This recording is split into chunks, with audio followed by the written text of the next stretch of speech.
ಮಣ್ಣಿನ ಮಗನಿಗೆ ಅನ್ಯಾಯವಾಗುತ್ತಿದೆ ಕೇಳೋರಿಲ್ಲ ಗೋಳ. ಮಣ್ಣಿನ ಮಗನಿಗೆ ಅನ್ಯಾಯವಾಗುತ್ತಿದೆ ಕೇಳೋರಿಲ್ಲ ಗೋಳ. ಬೆಳೆದ ಬೆಳೆಗೆ ಸರಿಯಾದ ಪರಿಹಾರ ಕೊಡುತ್ತಿಲ್ಲ ಸರ್ಕಾರ. ಹಿಂಗಾದರ ರೈತರ ಕಣ್ಣೀರ ಒರೆಸೋರು ಇನ್ಯಾರ.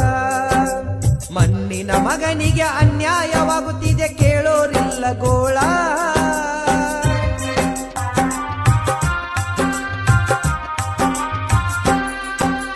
ವರ್ಷವಿಡೀ ರೈತ ಹಗಲು ಇರಳು ಎನ್ನದೆ ದುಡಿದಾನ. ತಾನು ಬೆಳೆದ ಬೆಳೆಗೆ ಬೆಲೆ ಇಲ್ಲ ಮನದಾಗ ಮರುಗ್ಯಾನ. ನಿಗದಿತ ಬೆಲೆಯ ನೀಡಬೇಕೆಂದು ಹೋರಾಟ ನಡೆಸ್ಯಾರ.